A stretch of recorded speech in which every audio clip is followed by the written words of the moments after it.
नमस्कार दर्शक बंधु मु ज्योतिर्विद दीपक चटर्जी आज आपण मानकु मोर भाग्यचक्र चैनल को स्वागत करुछि।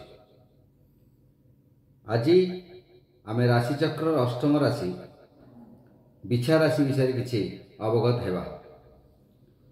राशिचक्र अष्टम राशि ए बिछा राशि आम नेचुरल जोडियाक बा आम राशिचक्र 210 डिग्री ठारू 240 डिग्री मध्य परिव्याप्त अटे। यही राशि प्राधान्य यह हूँ आम राशिचक्र अष्टम घर जोठार कि मृत्यु दुर्घटना इत्यादि विचार करा जाए अष्टम स्थान।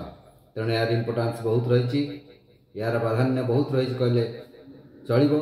एवं आहरी तुला राशि आमर नेचुरल जोडियाक सप्तम भाव बा विवाह भाव होता संगे यह आम अष्टम भाव होता है। अष्टम है विवाह परवर्ती जीवन, सप्तम द्वितीय स्थान अष्टम अर्थात बिछा राशि आम नेचुरल जोडियाक अष्टम भाव। तेणु वैवाहिक जीवन यही विचार कराई था। स्त्री मान पक्षे अष्टम भाव सब बेले स्वामी घरे बा तार पारिवारिक जीवन में बा दाम्पत्य जीवन में किपरि कौन आनीब एवं किपरि कौन घटना हे यह सब विचार कराई था। तेणु अष्टम भाव बहुत प्राधान्य रही। तेणु राशिचक्र जो अष्टम भाव जो बिछा राशि या विभिन्न व्यवधान ग्रह मान यहाँ एफेक्ट पकाउଥିବା विभिन्न ग्रह मान भल एफेक्ट बा खराब एफेक्ट ग्रह मान एवं विभिन्न नक्षत्र जो नक्षत्र पोजिशन रही ग्रह मान दृष्टि रही सब विचार कर आम लोकर एक्सीडेंट्स एवं तांकर शारीरिक असुस्थता जोटा कि अस्थायी रोग जंत्रणा एवं मैरिटल संबंध में विवाह परवर्ती जीवन संबंध में विचार कराई था। तेणु यह हूँ इम्पोर्टाट सबुठ प्रधान कहले मुख्य कहले अत्युक्त होना।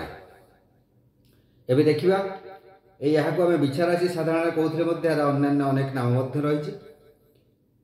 यार अन्य नाम गुड़िक रही कौन ना यहाँ को कह जाए सरीसृप, अली, कीट, वृश्चिक, कोर्पाक्ष, बिछा। सरीसृप, अली, कीट, वृश्चिक, कोर्पाक्ष, बिछा एतक ना बिछा राशि अच्छी।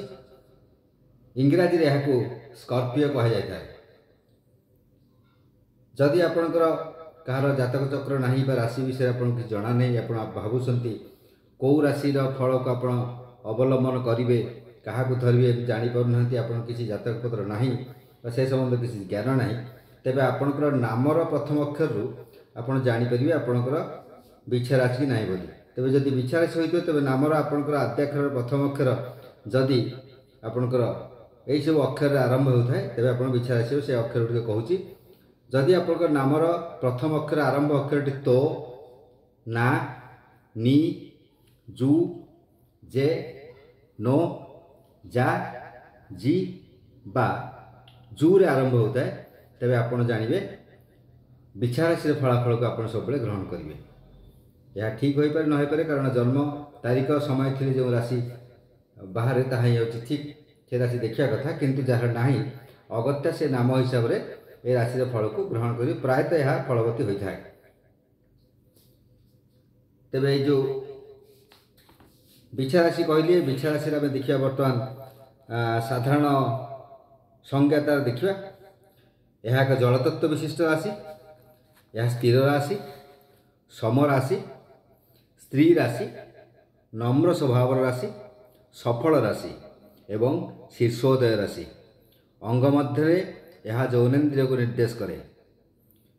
दिग यार उत्तर, दीपावली, शीत ऋतु, ब्राह्मण वर्ण, पाउसिया रंग, आक्रमण प्रिय, कीट राशि, श्लेष्मा प्रकृति अटंती। एबे देखिए जो बिछा राशि ए बिछा राशि अधिपति होती अधिपति ग्रह होती मंगल। से हिसाब से देखिले क्यों राशि गुड़िक मित्र क्यों गुड़िक शत्रु क्यों समभावापन से गुड़िक देखा। तेज से हिसाब से देखले बिछा राशि मित्र राशि गुड़िक होती कर्कट, सिंह, धनु एवं मीन। शत्रु राशि हूँ मिथुन और कन्या। सम राशि हूँ समभावापन जो राशि मान से गुड़िक होती वृष, तुला, मकर और कुंभ। एबे देखिबा आम राशि साधारण लक्षण। बिछा राशिजात व्यक्ति प्रखर बुद्धिमान होता ଚକ୍ଷୁ ବୃହତ୍ ହୋଇଥାଏ, ବକ୍ଷ ବିଶାଳ ହୋଇଥାଏ, ଭାରି ଜିଦିଆ, ଯୁକ୍ତିବାଦୀ ଆଉ ଚିଡ଼ଚିଡ଼ା ସ୍ୱଭାବର ହୁଅନ୍ତି। କ୍ରୋଧ ଫଳରେ ଅତିରିକ୍ତ କ୍ରୋଧ ଫଳରେ ନିଜର ମଧ୍ୟ କ୍ଷତି ସାଧନ କରିଥାନ୍ତି। ଏମାନଙ୍କର ଜଙ୍ଘ, ଉରୁ ଓ ଜାନୁ ଗୋଲାକାର ହୋଇଥାଏ, ସୁଗୋଲ ହୋଇଥାଏ। ସେମାନେ ପିତୃ ମାତୃ ବା ଗୁରୁଙ୍କର ଆଶ୍ରୟ ପାଇନଥାନ୍ତି। ବାଲ୍ୟକାଳରେ କଷ୍ଟ ଭୋଗ କରନ୍ତି, ପରବର୍ତ୍ତୀ କାଳରେ ଏମାନେ ଜୀବନର ଉତ୍ତରାର୍ଦ୍ଧରେ ଖୁବ୍ ସୁଖ ଭୋଗ କରନ୍ତି। ରାଜା ଦ୍ୱାରା ପୂଜିତ ହୁଅନ୍ତି, ପିଙ୍ଗଳ ଶରୀର, କ୍ରୂର ସ୍ୱଭାବଯୁକ୍ତ ଏବଂ ପ୍ରତିଶୋଧ ପରାୟଣ ହୋଇଥାନ୍ତି ଏମାନେ। ଏବେ ଦେଖିବା ନକ୍ଷତ୍ର। ଯେମିତି ସବୁ ରାଶିରେ 3ଟି ନକ୍ଷତ୍ର ଥାଏ, ସେମିତି ବିଛା ରାଶିରେ ମଧ୍ୟ 3ଟି ନକ୍ଷତ୍ର ରହିଛି। ସେଗୁଡ଼ିକ ହେଲା ବିଶାଖା, ଅନୁରାଧା ଏବଂ ଜ୍ୟେଷ୍ଠା। ବିଶାଖା ହେଲା 16, ଆପଣ ଯଦି ଦେଖିବେ 16/8 ଦେଖିବେ, ଯେଉଁଟା ସେଟା ଦେଖିବେ ସେଟା ହେଉଛି ବିଶାଖା ନକ୍ଷତ୍ର ବିଛା ରାଶି। ଏବଂ 17/8 ଯଦି ଦେଖିବେ, 17 ନମ୍ବର 17/8 ଦେଖିବେ, ତେବେ ସେଗୁଡ଼ିକ ହେଉଛି ଆପଣଙ୍କର ଅନୁରାଧା ନକ୍ଷତ୍ର ବିଛା ରାଶି। ଏବଂ ଯଦି ଆପଣ 18 ଦେଖିବେ 18/8, ତେବେ ଜ୍ୟେଷ୍ଠ ନକ୍ଷତ୍ର ବିଛା ରାଶି ବୋଲି ଜାଣିବେ। ଏବେ ଏଇ ଯେଉଁ ନକ୍ଷତ୍ର ରହିଛି, ଏ ନକ୍ଷତ୍ର ହିସାବରେ ମଧ୍ୟ ଫଳ ବିଭିନ୍ନ ପ୍ରକାର ହୋଇଥାଇପାରେ। ସେହି ହିସାବରେ ଯଦି ଦେଖିବା, ବିଶାଖା ନକ୍ଷତ୍ର ବିଛା ରାଶି ଯେଉଁମାନେ ଜନ୍ମ ହୋଇଥାନ୍ତି, ସେମାନେ ଅପରର ଉନ୍ନତି ଦେଖିଲେ ପ୍ରାୟତଃ ସହିପାରନ୍ତି ନାହିଁ। ସେମାନେ କାନ୍ତିମାନ ହୋଇଥାନ୍ତି, ବଚନ ପଟୁ ହୋଇଥାନ୍ତି ଭାରି ଏବଂ କଳହପ୍ରିୟ ହୁଅନ୍ତି ଏବଂ ପ୍ରାୟତଃ ନିଜକୁ ସୀମିତ ରଖିଥାନ୍ତି, ପ୍ରସାରିତ ହେବାକୁ ଚାହାନ୍ତି ନାହିଁ, ନିଜେ ନିଜ ଭିତରେ ସୀମିତ ରୁହନ୍ତି। ଅନୁରାଧା ନକ୍ଷତ୍ର ଜାତ ବ୍ୟକ୍ତି ଯଦି ଦେଖିବା, ତେବେ ସେମାନେ ଧନବାନ ହୋଇଥାନ୍ତି, ପରଦେଶବାସୀ ହୋଇଥାନ୍ତି, ଅଧିକ କ୍ଷୁଧାଯୁକ୍ତ, ପ୍ରାୟ ସମୟରେ ସେମାନଙ୍କୁ କ୍ଷୁଧା ଲାଗେ, ଭୋଗ ହୁଏ ପ୍ରାୟ, ଏବଂ ଭ୍ରମଣଶୀଳ ହୋଇଥାନ୍ତି, ଭ୍ରମଣ ପ୍ରିୟମାନେ ହୋଇଥାନ୍ତି। ଜ୍ୟେଷ୍ଠ ନକ୍ଷତ୍ର ଜାତ ଯେଉଁ ବିଛା ରାଶି ମାନେ, ସେମାନେ ଅଳ୍ପ ମିତ୍ରଯୁକ୍ତ ଏବଂ ଅଳ୍ପକେ ସନ୍ତୁଷ୍ଟ ହୋଇଥାନ୍ତି, ଧର୍ମ ଧାରଣାକାରୀ ହୋଇଥାନ୍ତି ଏବଂ ବହୁତ କ୍ରୋଧଯୁକ୍ତ ହୋଇଥାନ୍ତି। କ୍ରୋଧ ତାଙ୍କର ବହୁ ସମୟ ପର୍ଯ୍ୟନ୍ତ ତାଙ୍କ ଦେହରେ ରହେ ଏବଂ ସେମାନେ କ୍ରୋଧଯୁକ୍ତ ହୋଇଥାନ୍ତି, ପ୍ରତିଶୋଧ ପରାୟଣ ମଧ୍ୟ ହୋଇଥାନ୍ତି। କଫଯୁକ୍ତ ହୁଅନ୍ତି, ଥଣ୍ଡା ଶରୀରଯୁକ୍ତ ହୁଅନ୍ତି, ପ୍ରାୟ ସମୟରେ ତାଙ୍କର ଇନଫେକ୍ସନ୍ ଜନିତ ରୋଗ ଯନ୍ତ୍ରଣା ଦେଖାଯାଇଥାଏ। ଫଙ୍ଗାଲ ଇନଫେକ୍ସନ୍, ନେତ୍ରରେ ଇନଫେକ୍ସନ୍, ଗଳାରେ ଇନଫେକ୍ସନ୍, ପ୍ରାୟତଃ ଇନଫେକ୍ସନ୍ ଜନିତ ରୋଗ ତାଙ୍କର ଦେଖାଦେଇଥାଏ। ଏବେ ଦେଖିବା ଏହି ରାଶିର ଶାରୀରିକ, ପାରିବାରିକ, ଆର୍ଥିକ ସବୁ ସମ୍ବନ୍ଧରେ। ଶାରୀରିକ କଥା ଦେଖିବା, ପ୍ରାୟତଃ ଥଣ୍ଡା ଓ ଶ୍ଲେଷ୍ମଜନିତ ରୋଗାଦିଙ୍କର ପ୍ରାୟତଃ ଦେଖାଦେଇଥାଏ। ନେତ୍ର ରୋଗ ପ୍ରାୟତଃ ହୁଏ, ଚକ୍ଷୁ ରୋଗ, ଏବଂ ଚର୍ମଜନିତ ରୋଗ, ଯେଉଁ ଚର୍ମଜନିତ ରୋଗ ଇନଫେକ୍ସନ୍ ଇତ୍ୟାଦି ହୁଏ। ଏବଂ ନିମ୍ନାଙ୍ଗରେ, ଗୁପ୍ତାଙ୍ଗରେ ଯେଉଁ କହୁଛି ଆପଣ କିଡ଼ନୀ, ମୂତ୍ରାଶୟ, ଏସବୁ ରୋଗ ଯନ୍ତ୍ରଣା ପ୍ରାୟତଃ ଦେଖାଦେଇପାରେ। ଗୁପ୍ତ ରୋଗ ପ୍ରାୟତଃ ଦେଖାଦେଇଥାଏ ଏବଂ ନିମ୍ନାଙ୍ଗର ଅସ୍ତ୍ରୋପଚାରର ସମ୍ଭାବନା ମଧ୍ୟ ବହୁ ସମୟରେ ଥାଏ। ନିମ୍ନାଙ୍ଗରେ କିଛି ନା କିଛି ହୁଏ, ଯାହାଫଳରେ କି ଅସ୍ତ୍ରୋପଚାର ହୁଏ ଏବଂ ପାଦରେ ଆଘାତ ଲାଗେ, ପାଦର ଅସ୍ଥିରେ ଏକର ପ୍ରାୟତଃ ଆଘାତ ଲାଗିଥାଏ ଏବଂ ରକ୍ତକ୍ଷୟ, ଆଘାତ, ଆଞ୍ଚୁଡ଼ି ହୋଇଯିବା, ଏସବୁ ଜିନିଷ ପ୍ରାୟତଃ ହୋଇଥାଏ। ଏବଂ ପତନ ଜନିତ ଦୁର୍ଘଟଣା ମଧ୍ୟ ହୋଇଥାଏ, ଉଚ୍ଚ ସ୍ଥାନରେ ପତନ ଏବଂ ଜଳ ସ୍ଥାନରେ ଦୁର୍ଘଟଣାଗ୍ରସ୍ତ ପ୍ରାୟତଃ ଏମାନଙ୍କର ହୋଇଥାଏ। ଇଲେକ୍ଟ୍ରିକ୍ କରେଣ୍ଟ ବା ଗ୍ୟାସ୍ ବା ଏକ୍ସପ୍ଲୋସିଭ୍ ହେତୁକ ଦୁର୍ଘଟଣା ମଧ୍ୟ ଜୀବନରେ ଘଟିପାରେ। ପାରିବାରିକ କଥା ଦେଖିବା, ପାରିବାରିକ କ୍ଷେତ୍ରରେ ଏମାନେ ଖୁବ୍ ନିଜକୁ ପରିବାର ଭିତରେ ବାନ୍ଧି ରଖିବାକୁ ଚାହାନ୍ତି ଏବଂ ପରିବାର ଭିତରେ ରହିବାକୁ ଚାହାନ୍ତି ଏବଂ ପରିବାର ଯେଉଁ ଲୋକ ରହିଲେ ତାଙ୍କ ସହିତ ଏମାନେ ସମ୍ପର୍କ ରଖିବାକୁ ଚାହାନ୍ତି। ବିଶେଷ ଭାବେ ବାହାରକୁ ସେମାନେ ଯିବାକୁ ଚାହାନ୍ତିନି ବା ବାହାରର ସମସ୍ତଙ୍କ ସହିତ ଏତେ ବନ୍ଧୁତା ରଖିବାକୁ ଚାହାନ୍ତି ନାହିଁ, କିନ୍ତୁ ଅନ୍ୟକୁ ସେଗୁଡ଼ିକ ଜାଣିବାକୁ ଦିଅନ୍ତି ନାହିଁ, ପ୍ରକାଶ କରିବାକୁ ଦିଅନ୍ତି ନାହିଁ। କିନ୍ତୁ ବିଶେଷ ଭାବରେ ଏମାନେ ହୋମସିକ୍ ଯାହା କୁହନ୍ତି, ଘରେ ରହିବାକୁ ଖୁବ୍ ଭଲ ପାଆନ୍ତି। ହୋମସିକ୍ ଏମାନେ ଘରେ ରହିବାକୁ ଅତ୍ୟନ୍ତ ପସନ୍ଦ କରିଥାନ୍ତି ଏବଂ ପରିବାରରେ ଅନ୍ୟମାନେ ଯେଉଁମାନେ ଅଛନ୍ତି, ପିତା, ମାତା, ସନ୍ତାନ, ସନ୍ତତି ସମସ୍ତଙ୍କୁ ନେଇ ଚାଲିଥାନ୍ତି ଏବଂ ସବୁ ସମୟରେ ସମସ୍ତଙ୍କ ସହ ଯୁକ୍ତିତର୍କ, କଥାବାର୍ତ୍ତାର ଆଦାନ ପ୍ରଦାନ ହେଲେ ମଧ୍ୟ ଏଙ୍କର କ୍ରୋଧ ଖୁବ୍ ଅଳ୍ପ ସମୟ ରୁହେ। ଚଟ ବଦରାଗି ଯାହା କୁହନ୍ତି, ରାଗିଯାଆନ୍ତି, ପୁଣି ନିଜକୁ ନିଜେ ବୁଝେଇ ନିଅନ୍ତି। ନିଜେ କଥା କହିବାର ସଂଯମତା ହରାଇଥାନ୍ତି ଏବଂ ଯେତେବେଳେ ନୀରବରେ ବା ଏକାନ୍ତରେ ଥାନ୍ତି, ନିଜର ଭୁଲ ସେମାନେ ବୁଝିଥାନ୍ତି, ଅଥଚ ସେମାନେ ମାନିବାକୁ ପ୍ରସ୍ତୁତ ହୁଅନ୍ତି ନାହିଁ। କିନ୍ତୁ ପରିବାରରେ ପ୍ରାୟତଃ ସାମଞ୍ଜସ୍ୟ ବାଲାନ୍ସ ରଖିବାକୁ ଚାହାନ୍ତି ଏବଂ ଖୁବ୍ ଚତୁର ଏମାନେ ଅଟନ୍ତି।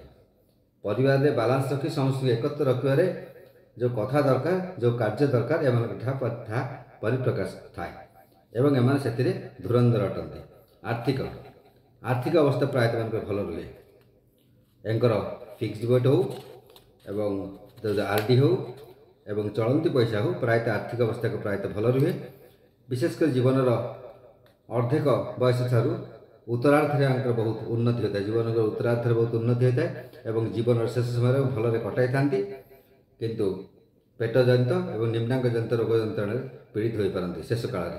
କିନ୍ତୁ ଆର୍ଥିକ ଅବସ୍ଥା ପ୍ରାୟତଃ ଭଲ ରୁହେ। ପେଶା ବ୍ୟବସାୟ ଏସବୁ ଦେଖିବାକୁ ଗଲେ ଏଙ୍କର ପ୍ରାୟତଃ ପେଶା ଏମାନେ ପ୍ରାୟ କରିବାକୁ ପସନ୍ଦ କରନ୍ତି ନାହିଁ, ଅବଶ୍ୟ ବ୍ୟବସାୟ କରିଥାନ୍ତି। ବ୍ୟବସାୟ ଯେଉଁ ଜିନିଷ ଆଣିକି ସାଙ୍ଗେ ସାଙ୍ଗେ ଦେଇହେବ ସେଭଳି ବ୍ୟବସାୟ ପସନ୍ଦ କରନ୍ତି। ଜିନିଷ ଗୋଟେ ଆସିବ ଏବଂ ସାଙ୍ଗେ ସାଙ୍ଗେ ତାକୁ ସପ୍ଲାଏ କରିବ, ସେଇଭଳି ଜିନିଷ ଏମାନେ ପ୍ରାୟତଃ କରିଥାନ୍ତି।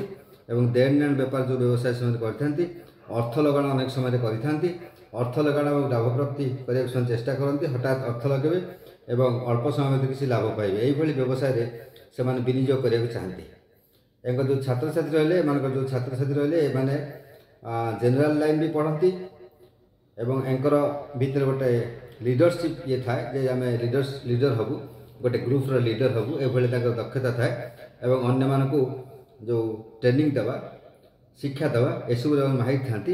ଏବଂ ସେମାନେ ହେଉଛନ୍ତି ଯେଉଁ ଆପଣଙ୍କର ଟେକ୍ନିକାଲ ଲାଇନ୍ରେ ମାହିର ହୋଇଥାନ୍ତି। ଏବଂ ତା ଛଡ଼ା ଯେଉଁ ରହିଲା ଖଣି ଏବଂ ଶିଳ୍ପାନୁଷ୍ଠାନ, ଏସବୁର ଶିକ୍ଷା ଗ୍ରହଣ କରିଥାନ୍ତି। ଏସବୁ ଭଲ ପାଆନ୍ତି ସେମାନେ। ମାଇନିଂ ବା ଭାରି ଦ୍ରବ୍ୟର ଏସବୁ ଯେଉଁ ଅଛି, ସେମାନେ ସେସବୁ ଲାଇନ୍ ଯାଆନ୍ତି। Civil engineering, mine engineering, technical ଲାଇନ୍ରେ ସେମାନେ ଗତି କରିଥାନ୍ତି ବେଶୀ ଏହି ଛାତ୍ରଛାତ୍ରୀମାନେ ଏବଂ ପ୍ରାୟତଃ ଭଲ ପଢ଼ିଥାନ୍ତି ଏମାନେ। ମହିଳା ଯେଉଁ ଦେଖିବା, କେତେ ଥର ଦେଖିବା ଏହାର ମହିଳାମାନଙ୍କ କଥା। ବିଛାରେ ଯେତେ ମହିଳାମାନେ ପ୍ରାୟତଃ ଘରେ ରହିବାକୁ ବେଶୀ ପସନ୍ଦ କରନ୍ତି, ବେଶୀ ବାହାରକୁ ଯାଆନ୍ତି ନାହିଁ ଏବଂ ଘରେ ନିଜର ପରିବାର ଏବଂ ନିଜର ଯେଉଁ ଅଛନ୍ତି ସନ୍ତାନ ସେମାନଙ୍କୁ ନେଇ ସେମାନେ ଚଳିବାକୁ ଚାହାନ୍ତି ଏବଂ ଅନ୍ୟକୁ ପ୍ରାୟତଃ ସେମାନେ ସହ୍ୟ କରିପାରନ୍ତି ନାହିଁ। ଅନ୍ୟର ବଢ଼ିବା ଦେଖିଲେ ବା ଅନ୍ୟର ଯଦି କିଛି ସୁବିଧା ବେଶୀ ହେଲା, ନିଜର ସେଭଳି ହେଉନାହିଁ, ତେଣୁ କାହିଁକି ହେଉନାହିଁ ବୋଲି ସେମାନେ ଛାଟିପିଟି ହୁଅନ୍ତି, କିନ୍ତୁ ନିଜର ପ୍ରକାଶ କରନ୍ତି ନାହିଁ। କ୍ରୋଧଟା ମନ ଭିତରେ ରଖନ୍ତି ଏବଂ ପ୍ରତିହିଂସା ପରାୟଣ ପ୍ରାୟତଃ ହୋଇଥାନ୍ତି। ଏଥର ଦେଖିବା ଆମେ ଏଙ୍କର ଶୁଭାଶୁଭତ୍ୱ କଥା। ଏହାର ଶୁଭ ରଙ୍ଗ ହେଲା ନୀଳ ପିତ ମିଶ୍ରିତ ରଙ୍ଗ। ଶୁଭ ସଂଖ୍ୟା ହେଲା 5। ଶୁଭ ଧାତୁ ହେଲା ତମ୍ବା। ଶୁଭ ରତ୍ନ ହେଲା ପ୍ରବାଳ ରେଡ୍ କୋରାଲ। ଶୁଭ ମୂଳିକା ହେଲା ଅନନ୍ତ ମୂଳ ଏବଂ ଘାତ ବାର ହେଲା ପ୍ରତ୍ୟେକ ଶୁକ୍ରବାର। ଘାତ ତିଥି ଉଭୟ ପକ୍ଷର ପ୍ରତିପଦ, ଷଷ୍ଠୀ ଏବଂ ଏକାଦଶୀ। ରାଶ୍ୟାଧିପ ଗ୍ରହ ହେଲେ ମଙ୍ଗଳ। ଇଷ୍ଟ ଦେବତାଙ୍କର କାର୍ତ୍ତିକ ଏବଂ ବଗଳାମୁଖୀ।